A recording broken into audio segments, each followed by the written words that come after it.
And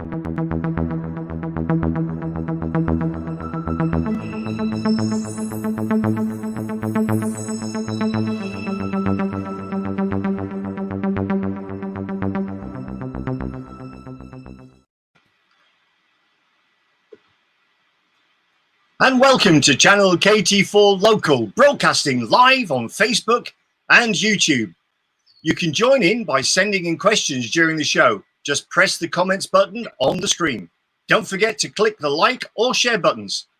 If you're watching on YouTube, please click to subscribe to channel KT4.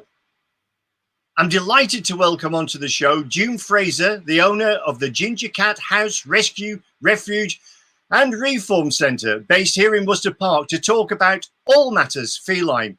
Did I get all that right, June? Yes, you did. Thank you. That's good. I have to mention, June, that the weather at the moment, it's getting hotter. How are you and the cat family coping with all this heat? Well, amazingly, our cat rescue room has air conditioning. So last year we raised £2,000 and put in a state-of-the-art air conditioning system. So the rescue cats are really comfortable. Oh, lucky cats. I could do with some air conditioning here to be sure. It's the only room in the house that has air conditioning. And the first question I've got to ask you is the centre exclusively for ginger cats? No, it's not. It's called the Ginger Cat House because we've always had ginger cats. We specialise in gingers, but we take in any colour. So any cat in need can come. We have black and whites, tabbies, any colour at all. It's fine. That's amazing. I mean, I'm interested to know a little bit about the history of the centre, such as when and how was it started and how many cats have been through your doors? Right, well, there's an interesting question. Started about 14 years ago. My husband and I just rescued the odd cat. Then we fostered for another rescue called Stepping Stones in Wallington. And then we decided we would do our own rescue. And it has snowballed the last 5 years. Each year, on average, we home about 120 cats. So it's busy. 120 cats, June? Yeah, per year. Yeah. Okay, if you've got 120 cats per year going through the centre, yeah, I have to ask that's going to cost money. I was trying to think about this the other day when I was researching for the programme, and I suddenly thought, well, there's got to be medication and there's got to be food. There's the top two that come to mind, and probably insurance as well. So how's it funded, June? Right, well, we're a non-profit organisation.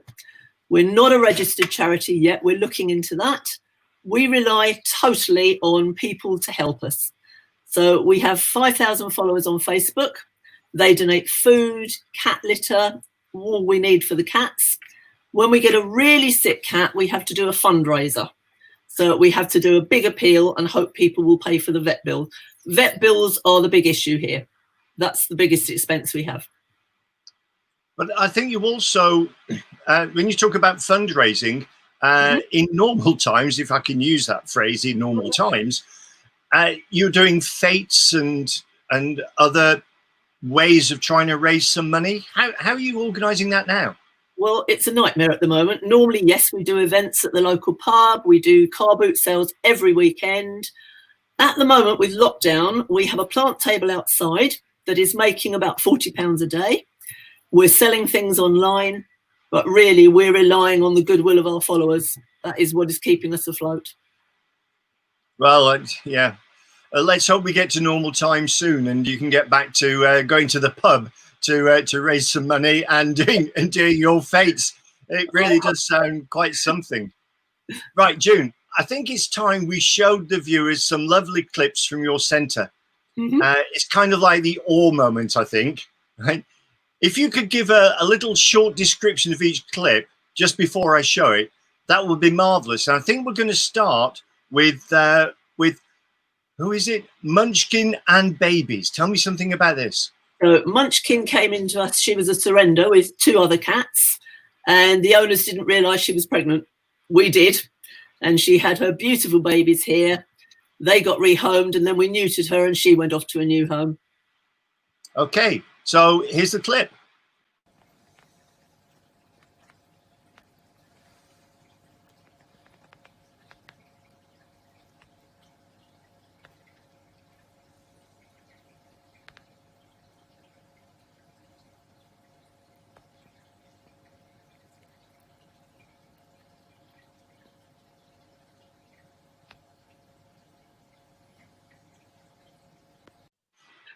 Shall I do that again with the right clip? Good girl, Munchkin. Sit down and you love your babies. You look after your little babies.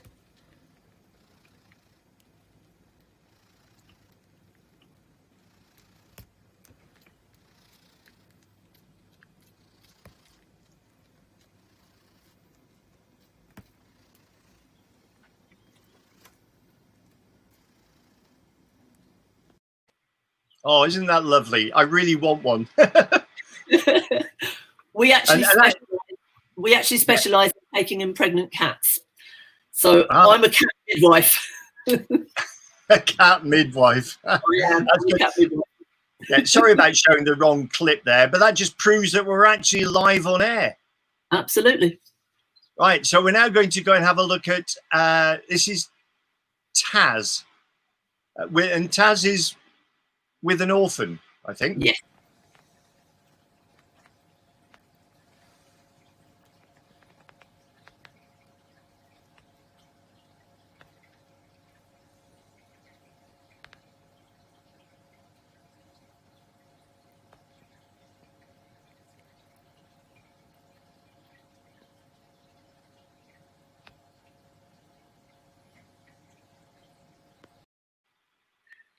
So that little orphan is Baloo, who is one of our celebrity kittens.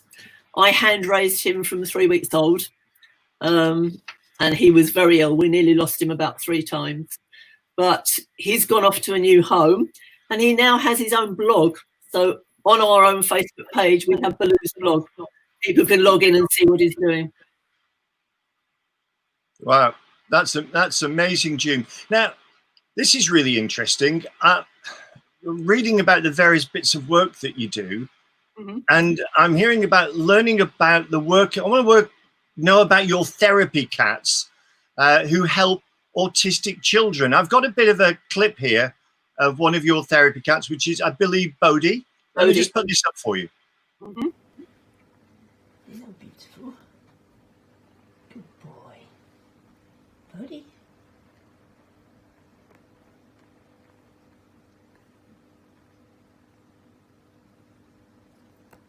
Good boy.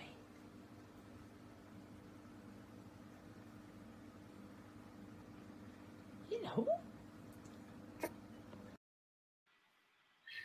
So yes, we use Persians as therapy cats. Persians are really calm and loving cats. They're absolutely ideal for working with autistic children. We have 5 Persians here. 4 of them are rescues. We actually lost a Persian to a road traffic accident earlier this year, and Bodhi is going to be his replacement. Oh, wow. I mean, so just expand a little bit more, June, on how these Persians, they're calm and they're relaxed, and that helps autistic children. Is that what you're saying? Yes. Yeah. Can you expand on that a little more? Yeah. The children that come to us, autistic children, visit a lot, and they have a lot of anxieties.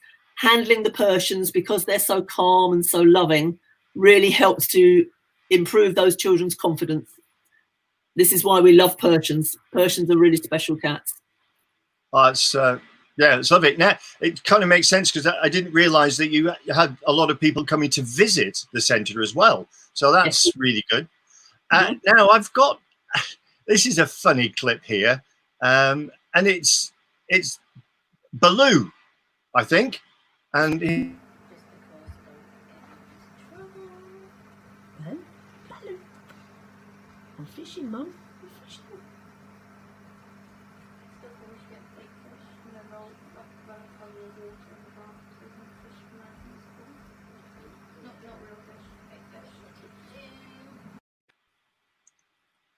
I think that's a lovely picture. Tell me something about that little cat. Very curious cat. That is my orphan, Baloo. He came in last year, September last year, and he comes here to visit fairly regularly, and he actually has sleepovers here as well. So if his mum's busy, Baloo sleeps over the night here. Oh, that's sweet, isn't it? That's good to hear. Now, I've got another clip I'd like to show you if I can. So,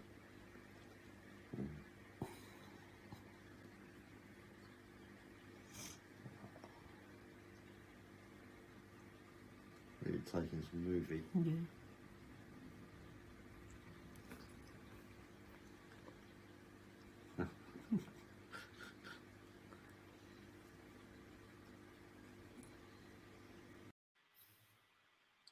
again, another lovely picture. Tell me something about, is it Rosanna? So that's another orphan. That's Rosanna, who was found in somebody's garden just on her own. She came in at about 3 weeks old. And then it's really hard work. We bottle feed every 3 hours through the night as well. So we don't get much sleep when we have orphans in. And last summer we had 3 orphans all at once. It's a lot of work. I can imagine. So you're up all night, every 3 hours, having to feed them and look after them. Yeah, 3 hourly.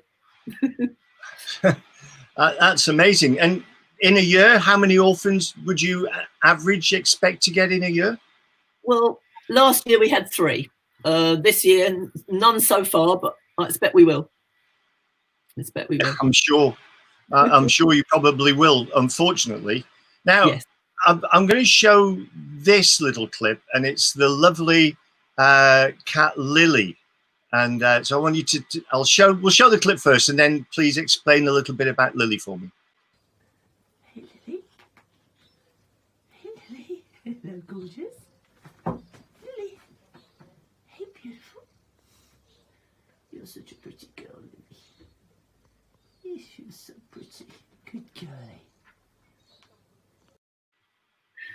So yes, Lily is a very special cat. She came in January 2019. She arrived here, severely epileptic. So during a day, she'd have about 3 fits every day, serious fits. And we weaned her off medication. She went on to CBD oil and made a huge recovery. She did really well. And then very sadly, on 17th of May this year, she disappeared. We've done everything. We've had a huge campaign to find her. We actually have a £500 reward for her safe return. But so far, nothing. And it's really very distressing. Well, we really do hope that that we can, but through this program, we may just fingers crossed, see if we can do it. Now, June, we've actually got quite a few comments are coming in from people who are watching the show. So I'm going to put them up on screen, and you may know a couple of the people, or let's see. This is from Valerie Brown. Love the work June does for all the cats, selfless and inspirational. There you go, June. Lovely. And one just in this, coming this second. Where are we now? Praying Lily comes home soon. Oh, so sweet. And here's another one for you. How adorable. This is one that may be of interest to you. Very interested in your cat rescue. Would love to help at some time. So hopefully you can connect up through your Facebook page, June. Yes, we can. Yep. And here's another one. We love June and her team. I'm feeling this outpouring coming at you, June, which is good. Okay, just Pat Smith. There we go. There's a few for you, and I'm sure there'll be some more coming in during the program. That's you lovely. Also specialize in helping cat owners who are in distress. Can you tell me something about that, please, June? We do. We take in specialized cases, cats that have medical problems and need a lot of help, where the owners have tried everything and can't make any progress. We take those cats in. So last year we took a cat in with a very rare condition called pillow foot, where the feet swell and they bleed. And we had this cat for 3 months. We turned her around and then we sent her home to the owners, and she is absolutely fine. But at one point, the cat was going to be put to sleep. It was that desperate. That's really sad. But again, wonderful, wonderful work, June. Now, you're also can you tell us about the importance for the owners of these wonderful cats to organise some cat insurance? Something I actually never did and probably regret that now. Right. Well, everybody knows I get on my soapbox about cat insurance. My own cats are all insured. One of my Persians had a heart condition this year and his bill was £9,000, which I could not have paid if he hadn't been insured. £9,000. Mm-hmm. Mm-hmm. Wow. And okay, so roughly what is the cost of for a normal healthy cat? What would you kind of pay in cat insurance? Right. We've just insured Bodhi, the little therapy Persian, and that is £23 a month for his insurance. 23. £23 a month. Okay, that's not too bad, is it? Okay. Yeah, and that covers him for £15,000 of vet bills. Wow, that's good. Right. You also have a program of cat neutering and microchipping for all the cats that leave your centre. Why is that, June? Yes. Yes, we do. Every cat that leaves here is neutered and microchipped. We neuter to stop unwanted kittens, and we microchip because we get so many cats coming here that have been lost, stolen, dumped. If they had a microchip, I could find the owners. I have a cat here now, a beautiful cat called Nico. He has no microchip. I can't contact the owners. I've tried. He's been here 5 weeks and I just have not been able to find the owners. So that's why I'm passionate about cats having a microchip.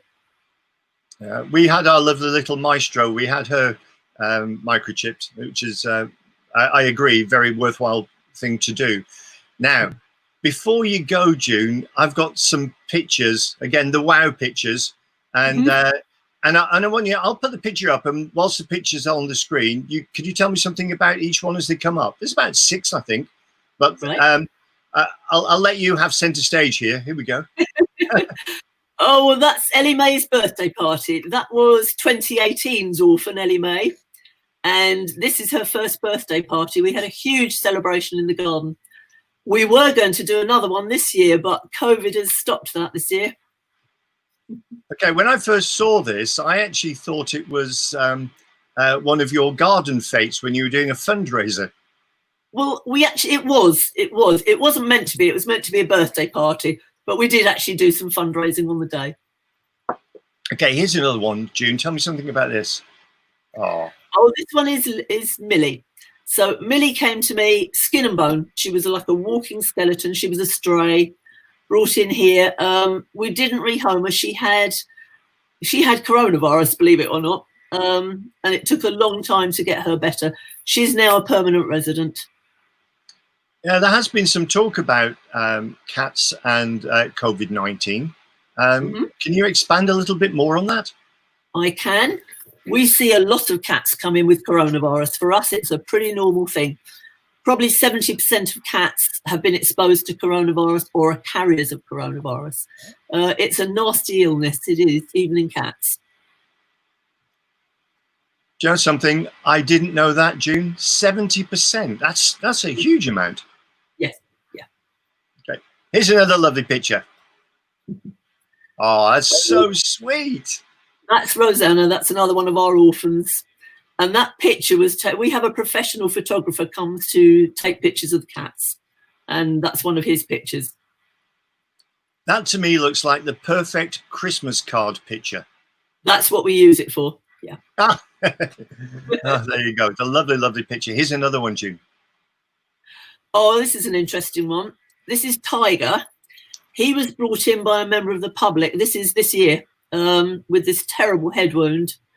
And we paid for him to have surgery, and he took a while to recover, but we've now rehomed him, and he's absolutely 100% well. Oh, that's good news. And this is Ella May, I think. Ellie Mae? Oh, look. Ellie Mae, yeah. Ellie Mae came in at about 2 weeks old, very sick, and that was the early days when we first had her. Another one that had coronavirus. Wow. And here's another one. This is a rescue, I think. This is Simon, Inspector Simon, who everybody knows well. He's the nosiest cat in the world. He also came in as a rescue. He was found in a burnt out car and his leg was severely broken. We actually raised £1,400 to get his leg fixed. And he was a local celebrity. He was in all the local papers. Oh, that's sweet. I'm just going to have a look at the comments to see if we've got any more. We have indeed. Actually, this is coming in. Would you believe this is coming in from Ireland? There we go. That's lovely. That's John Baird, who's an artist. I actually know John very well. So good to see you watching the show, John. And thank you for those kind words. And this is another one. The work you do is simply amazing. This is definitely, a big shout out of love to June, I think, going on here. That's lovely. Which is all really good. So, whoops. Well done there. Let's just move that. Thank you. So, June, I don't know where the time's gone, but it's been such a pleasure having you visit my virtual studio here at Channel KT4 Local. Thank you for sharing your love of cats and all the great work you're doing. As we can see from the comments, they're still coming in. I can see them now. That's wonderful. It's much appreciated, everything that you do. I've got another comment I'm just going to put up for you, June. Look at that. June does a wonderful job. She looks at, oh, look at all this. Amazing. And you have another one. Very inspired. Oh, so June, you can say there's a lot of love for you and a lot of love for all the great work that you're doing down at the Cat Centre. Let me abbreviate it for this. Okay, but it's great. So I just want to say thank you. And ladies and gentlemen, everybody watching, just there she is, June Fraser. Thank you for everything that you do, June. Thank you so much. My pleasure. So coming up in the weeks ahead, we have Mike McSweeney. Mike McSweeney is from Fulham Football Club. And we have the archaeologist Ray Kennedy. And many more to be announced. So until next Tuesday at 12:30, enjoy the sunshine. But most importantly, stay alert and stay safe. And thank you for watching.